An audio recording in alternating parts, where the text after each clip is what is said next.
Hi guys, मेरे YouTube channel में आपका हार्दिक स्वागत है। वीडियो को स्टार्ट करने से पहले लाइक, शेयर और सब्सक्राइब कर दें और कमेंट कर दें वीडियो के एंड में अच्छा लगे तो, और शेयर कर दें ताकि ज़्यादा से ज़्यादा बच्चों को एनसीईआरटी का line to line, word to word, best explanation का फ़ायदा मिल सके। तो देखो, इसमें वीडियो को स्टार्ट में मतलब स्टार्टिंग में ही ये बात है, आउट ऑफ एनसीईआरटी भी थोड़ा देख लेते हैं कि जो 4th महीने होता है, नहीं 4थे महीने में क्या होती है, मैक्सिमम ग्रोथ होती है एम्ब्रियो की। ये एनसीईआरटी नहीं बताया, लेकिन ध्यान रखना। अब देखो, यहाँ तक हमने देख लिया था, ड्यूरिंग 5th मंथ तक का देख लिया था। आगे देखते हैं, bye the end of about 24 weeks. अब देखो, मैंने पहले ही बता दिया था कि एक महीने में आप जानते भी होंगे लगभग 4 सप्ताह कहे जाते हैं कि 4 सप्ताह होते हैं, तो इसको 4 से डिवाइड कर दो 24 को, तो 4 6 24। इसका मतलब क्या है, ये 6ठे महीने के एंड की बात चल रही है। And of the second trimester. और एक ट्राइमेस्टर में कितना होता है, 3 महीने होता है, तो 2 ट्राइमेस्टर में कितना हो गए, 6 महीने हो गए। तो इसका भी मतलब सेकंड ट्राइमेस्टर का क्या मतलब हो गया, 6 महीना। जो सेकंड ट्राइमेस्टर का एंड मतलब 6 महीने का एंड। कैसे भी करके एग्जाम में क्वेश्चन पूछा जा सकता है, चाहे ट्राइमेस्टर के टर्म में, चाहे वीक्स के टर्म में, चाहे मंथ के टर्म में, कैसे भी पूछ सकता है। तो आपको तैयार रहना चाहिए, हर वर्ड का मतलब पता होना चाहिए, बस कोई कठिन बात थोड़ी होती है। फिर कैसे भी पूछ ले, वो क्या फ़र्क पड़ता है। तो उसमें क्या होता है, 6ठे महीने के एंड में, वो भी लगभग वर्ड यूज हुआ। लगभग का मैंने तरीका सब बता ही दिया था, कैसे ध्यान रखना कि लगभग कैसे भी आप ध्यान रख सकते हैं। 6ठे महीने के साथ ही केवल लगभग वर्ड यूज हुआ है। 6ठे महीने के एंड में क्या होता है, the body is covered with fine hairs. जो बॉडी जो है कवर्ड, ढक जाती है किससे, हल्के हल्के रोओं से। फाइन हेयर का मतलब होता है रोई टाइप का, मतलब हल्के हल्के से बाल से ढक जाती है बॉडी। और क्या होता है, आईलिड्स सेपरेट। आईलिड्स क्या होती हैं, जो पलकें होती नहीं हैं। तो आईलिड्स का सेंस क्या है, आँखों का ढक्कन। तो पलकें क्या होती हैं, आँखों का ढक्कन ही तो होती हैं, तो इसलिए इसकी इंग्लिश बनाई गई आईलिड्स, पलकों की।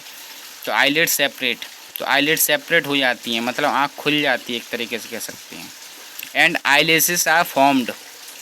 और उन पर अब जब पलकें अलग होंगी एक दूसरे से, ऊपर की पलक और नीचे की पलक अलग हो गई, तभी उस पर जो बाल आते हैं हल्के हल्के, जिनको लोकल लैंग्वेज में कुछ जगह बिन्ने भी बोलते हैं, तो आईलेसेस आर फॉर्म्ड, उस पर आईलेसेस बनने लगते हैं। सिंपल सी बात है।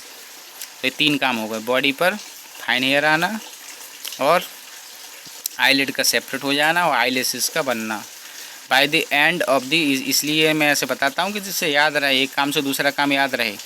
क्योंकि जब आईलिड सेपरेट होंगी तभी तो उनमें फिर अलग अलग, ऊपर वाले पे पलक पर अलग हेयर बनेंगे, नीचे वाले पर अलग। तो ये दोनों काम एक ही साथ ही होंगे। Bye the end of the 9 months.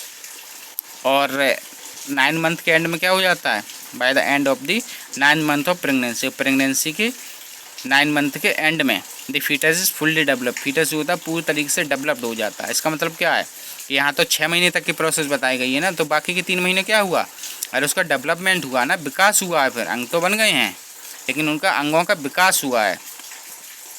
तो फीटस इज फुल्ली डेवलप, तो 9 महीने के एंड तक लगभग फीटस का डेवलपमेंट हो जाता है। And is ready for delivery. और डिलीवरी के लिए क्या होता है, रेडी हो जाता है। वैसे कहा जाता है कि कुछ बेबी की डिलीवरी जो है 9 मंथ से पहले भी हो जाती है, कहा क्या जाता है, हुई जाती है। कुछ केसेस देखे जाते हैं 7 मंथ में हो जाती है, 8th मंथ में हो जाती है। तो 7 मंथ वाला वो क्रिटिकल थोड़े केसेस होते हैं, उसमें फीटस मतलब एम्ब्रियो के जो बच्चा जो बेबी का होता है उसके बचने के चांसेस कम होते हैं।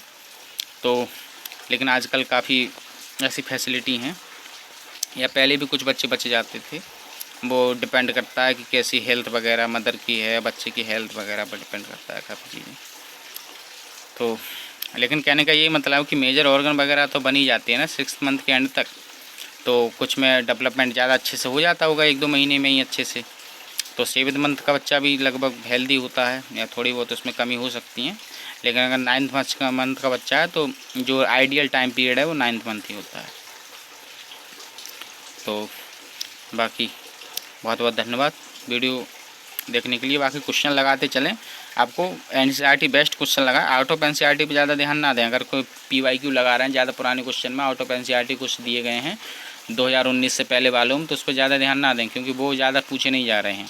2-3 क्वेश्चन आने के अगर चांस रहेंगे भी, जैसे कुछ एडिशनल सिलेबस अब जोड़ा गया है, तो उससे मत घबराएं। उसके लिए फालतू में इधर उधर भी बुकलेट ना पढ़ें। उतने टाइम में आप बुकलेट पढ़ोगे उन 2-3 क्वेश्चन को करने के लिए 90 में से 2-3 क्वेश्चन को करने के लिए, तैयार करने के लिए इतना टाइम दोगे ना, पूरी साल भर बुकलेट पढ़ोगे, उतने टाइम में आप फिजिक्स केमिस्ट्री के लिए टाइम दे लोगे तो ओवरऑल आप रैंक भी ज़्यादा अच्छे से बढ़ा लोगे, ओवरऑल मार्क्स भी ज़्यादा अच्छे से बढ़ा लोगे। स्मार्टली काम कीजिए। बायोलॉजी के लिए NCERT पढ़िए, उसकी फिंगर टिप लगाइए और बाकी PYQ लगाइए और बाकी कुछ भी मत कीजिए। आगे बहुत बहुत धन्यवाद वीडियो देखने के लिए।